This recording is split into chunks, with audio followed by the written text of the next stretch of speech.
Okey, bismillahirrahmanirrahim. Assalamualaikum warahmatullahi wabarakatuh. Selamat petang dan salam sejahtera. Terima kasih kerana menyertai live saya pada malam ini, iaitu tips asas emas anda perlu tahu. Jadi untuk malam ini saya akan mengambil masa dalam 10 ke 15 minit untuk live kali ini dan mengungsi kepada anda tips asas emas sebelum anda ingin menyimpan emas, kena tahu apa tujuan dia, apa matlamatnya. Okey, jadi baiklah malam ni saya kongsikan kepada anda topik yang penting. Okay. Sebelum tu izinkan saya untuk share screen. Okay. Saya rasa StreamYard agak baru untuk saya, jadi saya rasa agak gemetar tapi tak apa. Okay, saya akan mulakan ini share screen. Okay, boleh lihat kat sini, kita akan share. Okay. So baiklah kakak-kakak, abang-abang, adik-adik, tuan-tuan dan puan-puan, malam ni saya suka untuk kongsi kepada anda ilmu asas emas yang kita perlu tahu. Jadi ramai yang tanya saya, okay Nina, saya ni nak beli emas ke nak jadi pelabur emas dulu, lepas tu nak beli emas tu untuk apa. Okay, ini adalah perkara yang kita kena jelaskan dahulu sebelum kita nak belikan duit dalam bentuk emas. Jadi hari ni saya akan kongsikan 3 topik penting daripada file PDF ni. Sebelum tu saya ingin memberikan kredit kepada Cik Hafizul Hakim, iaitu Master Dealer Public Gold, yang membimbing saya dalam ilmu emas ni, dan juga Cikgu Salim yang banyak berkongsi tentang emas kepada saya. Okey, dekat sini kita boleh lihat dua posisi dalam pembeli emas fizikal yang kita perlu tahu. Okey, kita ada penyimpan emas. Okey, saya nak draw dulu. Kita ada penyimpan emas dan kita ada juga sebagai pelabur emas. Jadi untuk permulaan sebagai newbie, saya suka untuk mengajak kita untuk menjadi penyimpan emas terlebih dahulu. Okey, kenapa ini penting? Kerana penyimpan emas ini dia adalah golongan yang tahu kenapa dia nak simpan emas. Dia faham kenapa dia nak simpan emas. Jadi malam ni kita nak dapatkan kefahaman tentang ini dahulu. Okey, baiklah. Jadi orang yang golongan yang menyimpan emas ni, dia ada matlamat, iaitu dia nak menukar bentuk wang kertas kepada emas fizikal bagi kegunaan masa hadapan. Okey. Dan jika berlaku sebarang kecemasan, emas bertindak sebagai backup duit. Okay. Caranya adalah pertama sekali bawa emas untuk digadai ke arah nu, dan pengguna emas ataupun pemilik emas akan mendapat pinjaman tunai sebanyak 70% daripada nilai semasa. Okey, baiklah, bagi topik pajak gadai ni ianya agak teknikal, jadi saya mungkin akan kongsikan pada live yang akan datang. Okey. Dan apa yang saya ingin fokuskan pada malam ini adalah lebih kepada membina mindset seorang penyimpan emas. Okay. Apa yang ada dalam minda seorang penyimpan emas ini? Okay. Jadi sila beritahu saya kalau share screen ini tidak jelas, boleh komen. Okay. Okay, boleh komen dan boleh kongsikan sama ada jelas ataupun tidak. Sebenarnya saya tak nampak apa yang anda komen sebab saya pun setengah share screen, tapi tak apa, ini adalah first time saya pakai StreamYard, jadi kita akan buat postmortem. Okey, baik kepada topik asal. Apakah minda dalam mindset seorang penyimpan emas ni macam mana? Pertama sekali adalah konsep pemikiran asasnya adalah untuk mengelak kebocoran simpanan, daripada terbelanja kepada benda yang tak perlu dan dapat kawal sifat poros berbelanja. Okey, dekat sini saya nak kongsikan satu realiti. Jadi semasa PKP ini adalah satu tempoh yang agak panjang bagi saya lah. Okey. Dan apa yang berlaku, saya suka scroll dekat page Shopee, Lazada and all those saya sebut sebagai online platform shopping, dan akhirnya saya terbeli beberapa perkara yang tidak perlu. Maka bermula hari ni saya akan freezekan sekejap lah dua-dua account tu. Okay, okay, buat masa sementara waktu sebab ada perkara yang saya rasa saya beli dah menjadi perkara yang tidak perlu dan ianya hanyalah kehendak semata-mata. Jadi kat sini kita perlu bezakan bila nak beli barang untuk dijadikan kehendak, bila untuk dijadikan perkara itu adalah benda yang keperluan. Okay. Okay, seterusnya dalam mindset seorang penyimpan emas, emas ni adalah sebagai simpanan jangka masa panjang, long term. Sebab tu dalam live saya sebelum ni saya katakan kalau simpan emas kita hanya dapat nampak kesan dia dalam jangka masa yang panjang. Pelaburan ataupun simpanan adalah bertindak dalam kegunaan masa hadapan. Okay. Antara faktor lain adalah emas dapat melindungi kekayaan dari susut nilai yang terkesan akibat inflasi pada setiap tahun. Jadi inflasi ni topik yang sangat panjang, tapi dalam live sebelum ni saya pernah kongsikan bagaimana roti bagaimana 10 tahun yang lepas dengan duit kertas RM50, okay, kita boleh penuhkan satu troli. Tapi sekarang ni setengah troli pun tak muat. Setengah troli pun masih kosong. Okay, ini yang ditekan sebagai inflasi yang berlaku. Okay, sebab tu kita kata nilai RM10,000 pada 10 tahun lepas dan hari ini serta 5 tahun akan datang tidak akan sama. Okay. Secara konklusinya kita dapat lihat kuasa beli wang kertas yang akhirnya semakin merosot. Okay, so ramai yang tanya saya, okay Nina, bila nak pakai emas ni? Takkanlah simpan je tapi tak tahu nak pakai bila. Okay. Jadi mana ni saya nak kongsikan. Okay. Emas ni dia akan digunakan waktu kecemasan sahaja ataupun ada beberapa keperluan khas yang lain saya akan kongsikan selepas ini. Cumanya pada point ini yang apa yang saya nak tekankan adalah dana kecemasan 3 bulan gaji kita simpan dalam bentuk emas. Jadi ada setengah motivator kewangan yang kongsikan dana kecemasan 3 bulan gaji dalam bentuk cash. Ini adalah beberapa pendapat berbeza. Saya kata saya setuju dengan kedua-duanya. Ini bergantung dengan keperluan anda dan cara anda menyimpan. Saya merujuk kepada buku-buku yang dikongsikan oleh Tuan Samsudin Kadir di Emas, Cash Flow dan sebagainya. Ini adalah satu rujukan yang penting. Okay. Alright, seterusnya kita dapat lihat matlamat yang digunakan oleh penyimpan emas ni senang. Ada duit lebih, terus alih kepada emas. Duit lebih, alih kepada emas. Okay. BPN, air lestari, moratorium, is a bonus. Come on, simpan sikit dan alih dalam bentuk emas. Okay, kita pelbagaikan simpanan kita. Ada yang SB, tabung haji dan sebagainya. Pelbagai jenis simpanan, pelbagai jenis instrumen kewangan dan pastikan salah satunya adalah emas. Okey, golongan penyimpan ni satu kelebihan dia tidak risau harga emas naik atau turun. Apa yang penting adalah konsistensi dan mungkin pepatah ni perlu dengar malam ni kawan-kawan, semakin banyak gram semakin tinggi nilai emas. Okay. Alright. Okay, tadi saya dah kongsikan sedikit berkenaan dengan pajak. Since kita pun ada di page ni sekarang, jadi saya nak kongsikan betapa emas public gold ni adalah satu saya sebut sebagai entiti ataupun syarikat pengelola emas yang diiktiraf oleh beberapa badan Ar-Rahnu dan juga institusi kewangan yang lain. Contohnya Pos Ar-Rahnu, Koperasi Dagang Emas, Bank Rakyat, Bank Muamalat, Bank Islam seperti yang kita boleh lihat kat sini. Okay. Okey, kita beralih kepada pengguna emas dalam golongan kedua iaitu pelabur emas.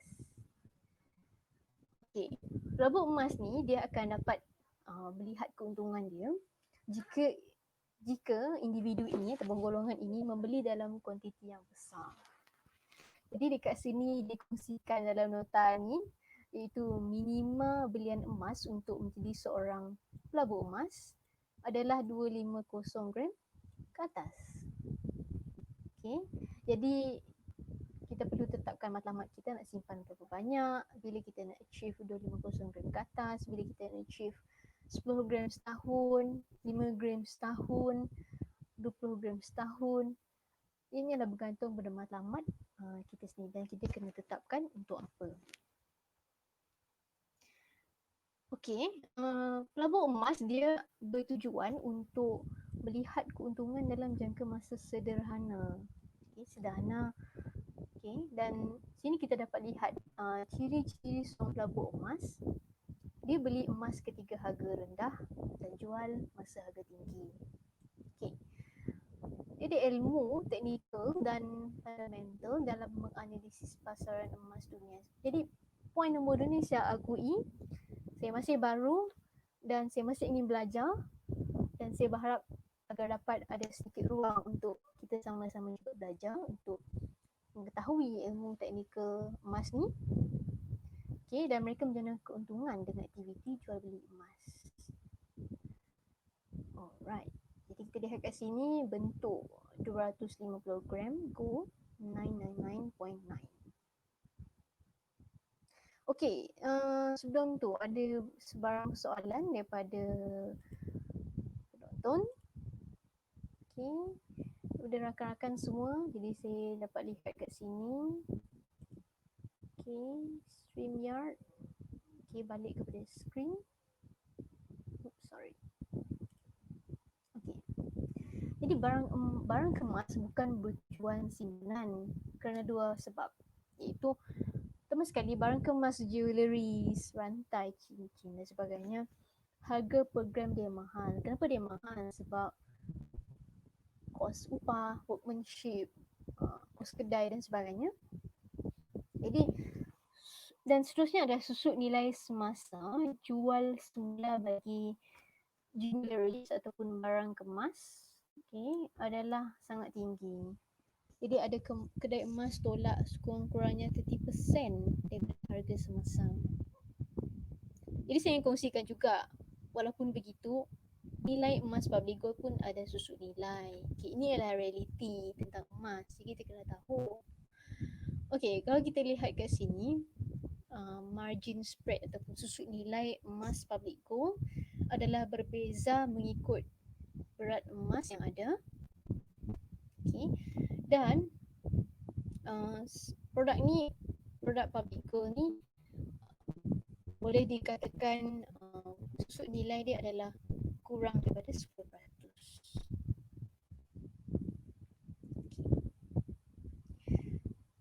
Jadi ini soalan yang famous. Okay, seterusnya saya akan pergi kepada bentuk simpanan. Okay, bentuk emas simpanan.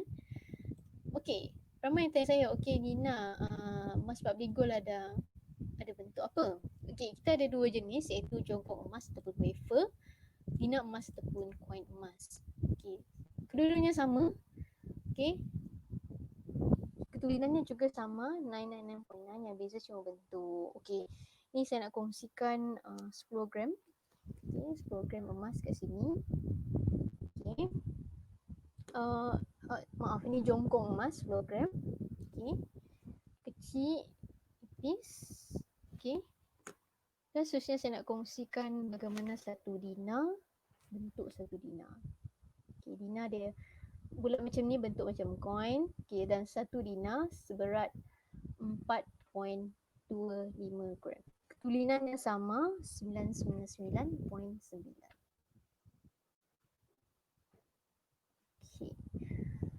Okay. Kita pergi ke gambar atas ni, jongkok emas, tidak emas. Okay, ini adalah tajuk. Seterusnya saya akan pergi ke bahagian yang terakhir malam ini, iaitu tujuan anda nak simpan emas. Sebelum ni saya dah kongsikan dalam live saya kenapa nak simpan emas. Malam ni kita fokus kepada tujuan nak beli emas. Okay. Pertama sekali adalah, ini adalah perkara yang common. Bila ada yang PM saya, minta maaf, bila ada WhatsApp saya nak tanya tentang emas, saya tanyalah kenapa nak simpan, apa yang ada di minda anda, kenapa nak simpan sangat tu. Okay, pertama yang customer saya respon adalah mereka nak elak simpanan bocor. Okay, Jadi seperti yang saya kongsikan sebentar tadi, pengalaman diri saya sendiri, saya akan membekukan akaun Lazada, Shopee saya itu bagi mengelakkan daripada terbeli perkara-perkara yang tidak perlu, yang luar daripada keperluan. Okay. Dan bila kita menyimpan dalam bentuk simpanan emas, duit kita sukar nak bocor. Sebab duit kita dah tukar dalam bentuk emas. Jadi kalau kita nak dapatkan cash balik, sama ada kita jual ataupun kita pajak. Jadi proses dia ada makan masa sikit lah, kena keluar sikit. Okay. Dan yang paling penting adalah yang menjadikan kita menjadi lebih berdisiplin. Dapat gaji, alih asing dan terus simpan dalam bentuk emas. Ataupun simpan dalam Gold Accumulation Program, GAP, Public Gold. Okay. Jadi masa saya simpan emas, saya pun fikirlah, okey lah, nanti harga emas naik aku jual lah. Okay, tapi sebenarnya sampai hari ni saya pun tak jual emas tu. Sebab kalau saya nak jual, sebab alternatif yang terbaik ni adalah sebenarnya saya boleh pajak. Cuma macam saya cakap tadi, topik pajak ni agak teknikal, saya mungkin akan kongsi lebih lanjut mungkin pada live yang akan datang. Okay. Solusinya adalah menyimpan untuk membeli aset hartanah. Okay. Yang ni adalah sangat penting kerana setiap orang ada matlamat untuk nak ada aset dan sebagainya, dan kita kena tahu sebelum kita nak melabur untuk hartanah, membeli rumah dan sebagainya, kita akan ada simpanan sekurang-kurangnya 15% daripada value semasa hartanah. Jadi yang ni kita boleh rujuk kepada sifu hartanah lah yang lebih baik. Cuma nak katanya, okey, ada lebih ambil, kumpul, asing, simpan dan tukar dalam bentuk emas. Itu saja. Okey, yang ni menarik kepada tuan-tuan dan puan-puan yang mahu menyimpan sebagai dana pendidikan anak-anak. Okay, dekat sini emas pun memainkan peranan yang sangat penting. Kerana kos pengajian dari semasa ke semasa akan semakin meningkat. Okay. Kalau kita ambil kenaikan inflasi 6% setiap tahun, dalam tempoh 15 tahun, kos pengajian akan naik sehingga 100%. Okay. Dan kalau saya nak letakkan diri saya dalam situasi ini, saya lebih suka untuk kongsikan keadaan diri saya yang bayar PTPTN. Jadi saya melihat potensi emas ini, saya nak letakkan sebahagian daripada emas saya, sedikit bahagian daripadanya untuk dijadikan dana untuk saya membayar balik PTPTN. Ini berbalik kepada tujuan dan matlamat anda. Okay. Untuk akaun anak-anak, untuk pengetahuan tuan-tuan dan puan-puan, yes, kami di Public Gold kami boleh membantu anda untuk buka akaun Gold Accumulation Program, GAP, untuk anak-anak berusia bawah 18 tahun. Okey, seterusnya simpanan kecemasan 3 hingga 6 bulan gaji. Okey, jadi ini adalah perkara yang mengikut keadaan semasa yang tidak menentu dalam situasi COVID-19, dalam situasi ekonomi yang kita tidak tidak kita ketahui akan keadaannya di masa hadapan. Jika ada kelebihan wang, seperti saya cakap tadi, iLestari, moratorium, BPN, ada lebih, ya, tukarkan dalam bentuk emas. Okay. Sekurang-kurangnya kita ada sedikit tabung kecemasan lah. Okay. Jadi bagaimana kita nak mengira tabung kecemasan 3 hingga 6 bulan gaji ni adalah, contohnya kalau gaji bulanan 2,000, okay, dana kecemasan 3 bulan gaji berjumlah 6,000. So katakan program emas 200 ni, masa artikel ni ditulis maka saya perlu convert jumlah 6,000 tadi jadi 30 gram emas. Jadi sebabkan hari ni 1 gram RM257, maka kita akan dapat lebih kurang dalam 23 gram macam tu lah. Okay. Dan akhirnya nilai emas ni akan meningkat semakin tinggi. Okay. Ini adalah contoh contoh maksud saya adalah purata peningkatan harga emas daripada tahun 2000 sehinggalah pada tahun 2017 RM185. Jadi tahun 2017 ni saya pernah membeli 1 gram emas bernilai RM187 sahaja. Dan hari ini 1 gram bernilai RM257. Ialah satu peningkatan harga emas yang jauh dan sangat besar.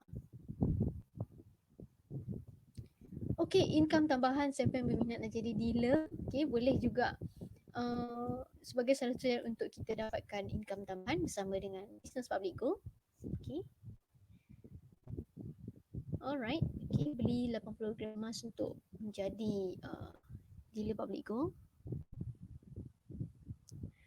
Baiklah, kita terus kepada bahagian ni yang saya rasakan saya nak hampir habis dah saya punya live malam ni. Kita kena tahu perkara terakhir yang kita perlu tahu sebelum, maksud saya 3 cara belian emas Public Go. Pertama sekali kita boleh bawa cash di branch Public Go terdekat dan kita boleh beli emas serendah 1 gram ataupun sehingga 1 kilogram. Bawa duit kita. Keduanya kita boleh bayar ansuran EPP 4 bulan ataupun 10 bulan. Jadi ansuran 4 atau 10 ni kami sebut sebagai easy payment purchase EPP. Dalam ansuran ni saya akan kongsikan lebih pada, saya harap saya boleh kongsikan lebih kepada tuan-tuan dan puan-puan dalam live saya akan datang. Tajuk dia agak panjang, saya kena tunjukkan jadual dan sebagainya. Tapi nak katanya ini adalah satu kemudahan kepada pengguna emas kita yang dia rasakan dia boleh alih dan simpan wang dia dalam jumlah tertentu dan dia boleh beli emas serendah 1 dinar, sekecil 1 dinar dengan ansuran bayar 10 kali. Jadi sebulan dalam lebih kurang 110 lah macam tu. Saya akan kongsikan live saya seterusnya.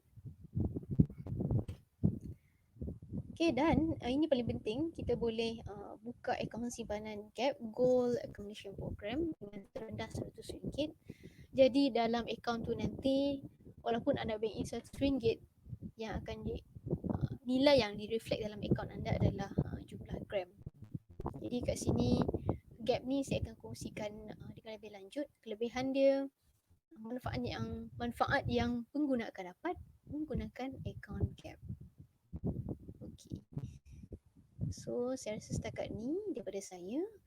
Jadi jika ada sebarang persoalan bolehlah WhatsApp saya. Ni adalah talian WhatsApp saya yang anda boleh hubungi. Dan seterusnya boleh like dan follow FB page saya dekat Public Gold Amanina.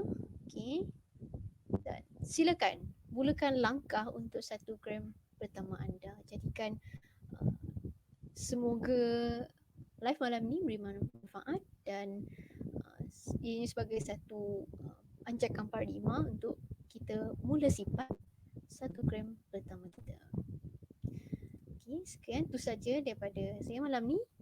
Terima kasih atas sokongan, terima kasih kerana menonton live malam ni dan saya tutup dengan Assalamualaikum warahmatullahi wabarakatuh dan selamat